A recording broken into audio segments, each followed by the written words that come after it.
할렐루야. 네, 오늘 한날도 수고 많이 하셨습니다. 오늘 저녁에 저는 그러나의 인생이란 제목으로 하나님의 말씀을 나누고 남은 또 한 주간 승리하는 시간들이 되어지기를 소망합니다.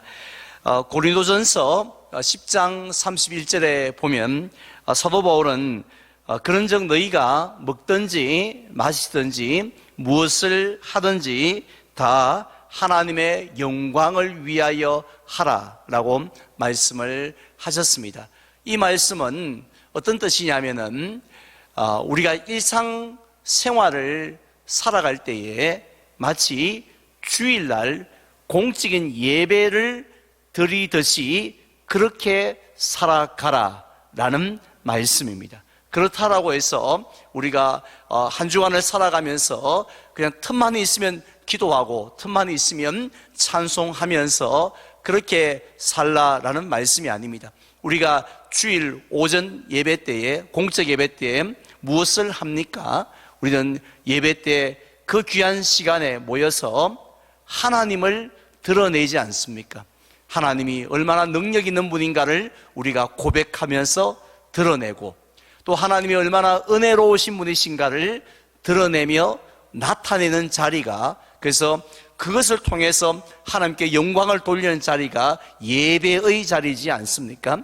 그렇기 때문에 우리가 나머지 월요일부터 토요일까지 이 땅을 살아가면서도 우리의 모든 삶의 그 일상 속에서 그냥 살아가는 것이 아니라, 그냥 돈 버는 것이 아니라, 그냥 공부하는 것이 아니라 하나님이 어떤 분이신지를 내 주변에 있는 사람들에게 드러내는 것, 그것이 바로 하나님의 영광을 위하여서 살아가는 것인 줄 믿습니다. 우리가 성경 말씀에 보면 이 말씀을, 이 명령을 가장 잘 실천한 사람이 바로 오늘 본문에 나오는 다윗 왕이라고 할 수가 있습니다. 지난 주일에 말씀을 드린 것처럼 다윗은 사울 왕이 블레셋과의 전투에서 전사하였다라는 소식을 들었을 때 어떻게 행동을 하였습니까? 놀랍게도 그는 기뻐하고 파티를 하지를 않았습니다. 대신에 저녁 때까지 슬퍼하면서 울며 금식하였다라고 했습니다. 그리고 또 그는 곧바로 블레셋 땅에서 돌아와 유대 땅으로 올라가지를 않았습니다. 무엇을 했습니까? 하나님의 뜻이 무엇인지를 물었습니다. 유다 땅으로 올라가리까? 그리고 또 어느 성읍으로 올라가리까? 라고 하나님의 뜻을 묻는 그런 거룩한 습관을 가지고 있었던 것입니다. 자, 그래서 다윗은 결국 하나님의 뜻대로 헤브론 땅으로 올라가게 되었고, 그 땅에서 유다 지파 사람들의 추대로 다윗이 드디어 왕이 되어집니다. 하지만 그때는 12지파 가운데 딱 한 지파, 자신의 출신인 유다 지파의 왕으로서 그렇게 다스릴 뿐이었습니다. 그런데 오늘 본문 3절에 보니까 1절부터 보니까요, 이제 약 7년의 세월이 흐르고 난 이후에 유다 지파만이 아니라 이스라엘 12지파 모두가 나와서 다윗을 온 나라의 왕으로 추대하는 그런 모습을 볼 수가 있습니다. 자, 이렇게 우여곡절 끝에 왕이 된 그 다윗은 왕이 되고 난 다음에 가장 먼저 무엇을 하였다라고 말씀하고 있습니까? 아마 이 가장 먼저 무엇을 하는가 하는 것을 보면 그 사람의 마음을 알 수가 있지 않겠습니까? 다윗이 왕이 되고 난 다음에 제일 먼저 하고 싶었던 일이 분명히 있었지 않겠습니까? 왕이 되면 내가 이걸 먼저 해야지 하는 그 소원을 품고 있었는데 그것이 무엇이었습니까? 오늘 6절 말씀에 보시기 바랍니다. 6절에 보면 왕과 그의 부하들이 예루살렘으로 가서 그 땅 주민 여부스 사람을 치려 하매라고 했습니다. 다윗 왕이 가장 먼저 왕이 된 다음에 우여곡절 끝에 왕으로 온 나라에 이제 왕이 되어진 그때에 해야 될 일도 많았고 하고 싶은 일도 얼마나 많았겠습니까? 근데 제일 먼저 택해서 했던 것은 부하를 거느리고 전쟁터로 나가는 것입니다. 어느 성읍을 쳤다고요? 예루살렘으로 가서 여부스 사람을 치는 일을, 하필이면 그 일을 제일 먼저 했다라는 것입니다. 그렇다면 왜 다윗은 가장 먼저 예루살렘 공격하는 일을 먼저 하였을까요? 우리가 잘 알고 있는 것처럼 우리나라 조선을 건국한 이 태조 이승계는 이 왕이 되어지고 난 이후에 수도를 개경에서 한양으로 천도하는 것을 볼 수가 있습니다. 왜냐하면은 이 한양이 정치적으로나 경제적으로나 또 군사적으로나 모든 면에 있어서 이 나라를, 새로운 나라를 일으키고 통치하는데 제일 유리하다고 판단을 하였기 때문입니다. 그리고 또 풍수지리적으로 볼 때 이 땅만한 곳이 없다라고 생각을 하였기 때문입니다. 그런데 오늘 본문에서 다윗이 왕이 되어지고 난 다음에 예루살렘을 가장 먼저 공격한 이유는요, 단순히 이 태조 이승계의 생각처럼 예루살렘 성이 이 유다 땅 전체 가운데 풍수지리적으로 제일 뛰어나고 또 아니면 정치적으로 또 아니면 모든 군사적으로 제일 유리하기 때문에 그것을 공격하였던 것은 아니었습니다. 오늘 말씀해 보니까 그냥 예루살렘으로 갔던 것이 아니라 그곳에 누가 살고 있었다라고 말씀하고 있습니까? 그 땅 주민 여부스 사람을 치려 하매라고 했습니다. 그곳에는 여부스 사람들, 여부스 족속이 살고 있었다는 것입니다. 이 여부스 사람들이란 이스라엘 백성들이 출애굽해서 가나안 땅에 들어가려고 했을 때에 이미 조상 대대로 그 땅 가운데 살고 있었던 이 7개의 족속이 있었습니다. 가나안 땅은 그냥 이 야곱 때에 내려오면서 그 땅이 비어 있었던 땅이 아니라 이미 7족속이 자리를 차지하고 살고 있었는데 여부스 족속도 그 중에 하나였는데요. 그들은 주로 이 예루살렘 성과 그 산악지대를 중심으로 살아가고 있었습니다. 그래서 이 여호수아가 가나안 땅을, 요단강을 건너고 또 여리고성을 정복하고 본격적으로 이제 가나안 땅을 정복하려고 했을 때에 이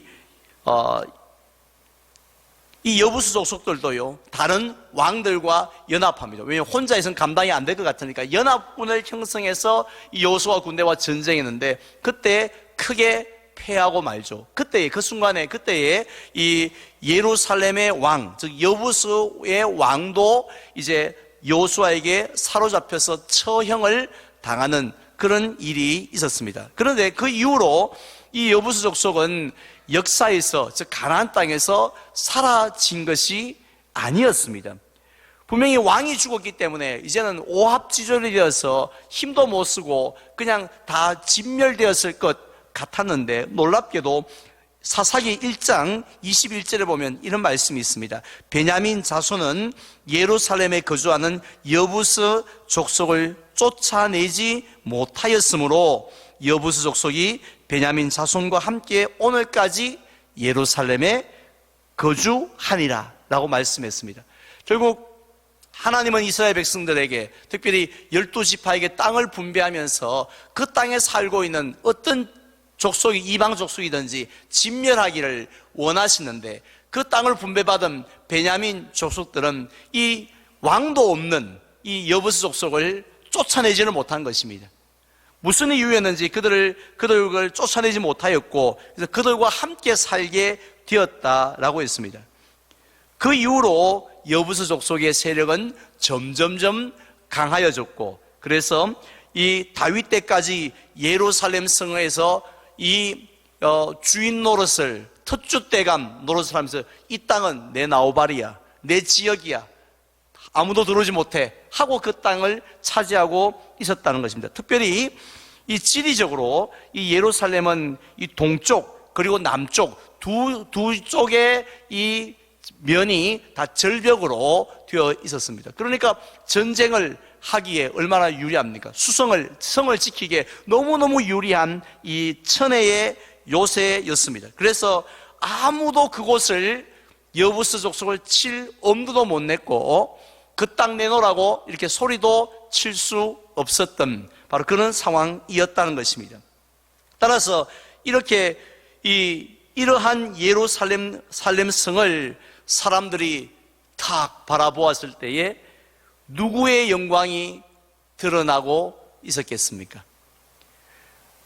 하나님의 영광이 아니라 오, 여부수 족속 대단한데 하고 여부수 족속의 영광이 드러났지 않겠습니까? 와, 얼마나 지혜로웠으면, 얼마나 힘이 대단했으면, 얼마나 막강했으면, 왕도 이랬던 위기를 맞이했지만 이렇게 지금은 떵떵거리면서 저렇게 이스라엘 백성 가운데 살아갈까 하고 하나님의 영광은 가려지고 사람의 영광, 여보스의 영광만 높이 드러나고 있었다라는 것입니다. 따라서 다윗은 하나님의 지혜, 하나님의 능력이 여부수의 민족과 여부수의 힘과는 비교할 수 없다는 것을 보여주고 나타내기 위해서, 즉 하나님께 영광을 돌리기 위해서 가장 먼저 예루살렘을 공격을 하였다는 것입니다. 그것이 가장 중요한 목적이었습니다. 자, 그러자 이 예루살렘 성 안에 버티고 있던 여부수 족속들은 어떤 모습, 어떤 마음으로 이 다윗의 군대, 이스라엘의 군대를 맞이했습니까? 여호수아 군대가 여리고성을 공격할 때는 그들은 벌벌 떨었습니다. 애굽도 무너뜨리고 요단도, 홍해도 건너고 요단도 건넜던 이 군대를 우리가 어떻게 막아내지? 하고 성문을 꼭 닫고 벌벌 떨고 있었던 것을 우리가 기생 라합의 말을 통해서 알 수 있었는데, 그런데 여부수 사람들은 그러지 않았다는 것입니다. 그들은 벌벌 떨었던 것이 아니었습니다.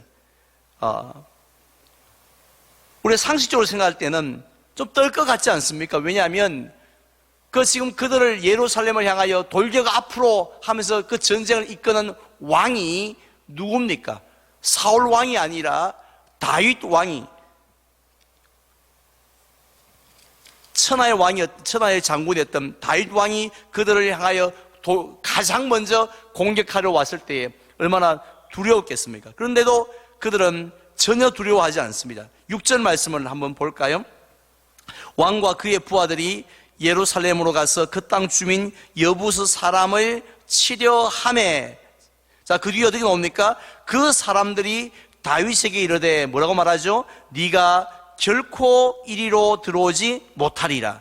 맹인과 다리 저는 자라도 너를 물리치리라 하니, 그들 생각에는 다윗이 이리로 들어오지 못하리라 함이나 라고 했습니다. 결국 이 여부수 사람들은요, 자신만만했습니다. 조금도 여리고성 사람들처럼 두려워하거나 떨지 않았습니다. 오히려 다윗을 향하여서 조롱하기까지 했습니다. 어떻게 해요?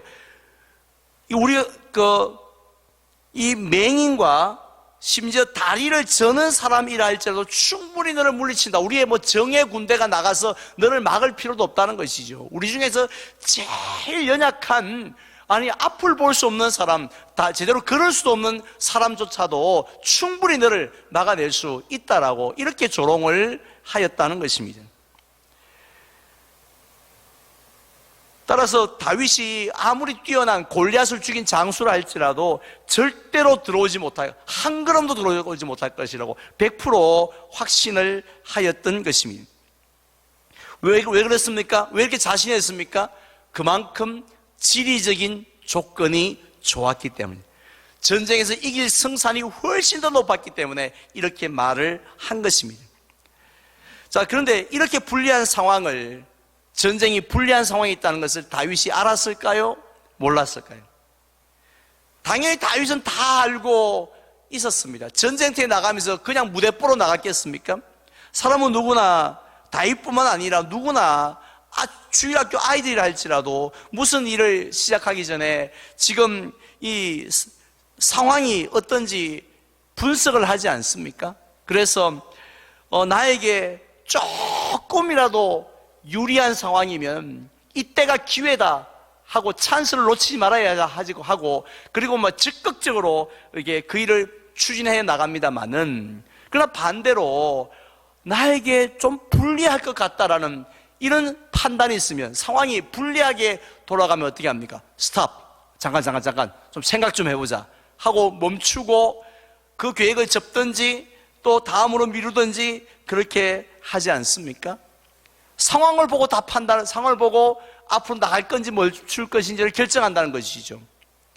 자, 그런데 다윗은 어떻게 합니까? 7절 말씀 보시기 바랍니다.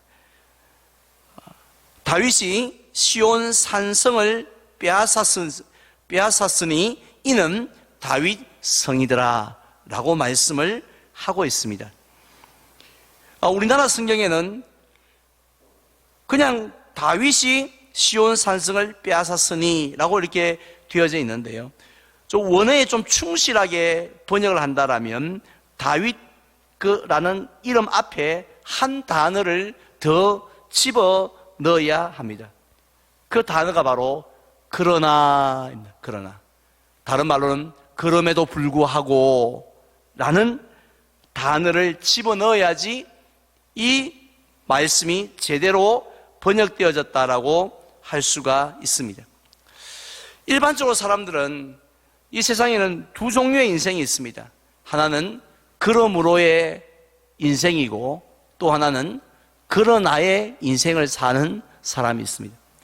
그러므로의 인생이라는 것은요, 상황에 맞추어서 사는 겁니다.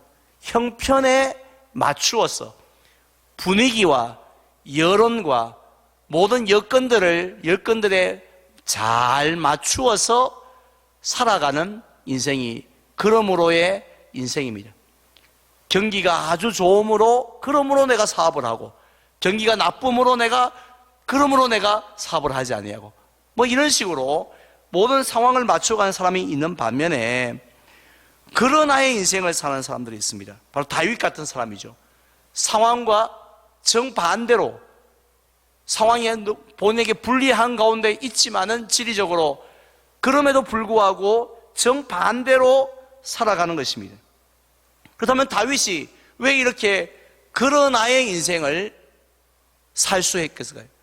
분명히 불리했음에도 불구하고 그러나 다윗이 시온 산성을 빼앗으려고 앞으로 나아갔고 공격했고 빼앗게 되었을까요?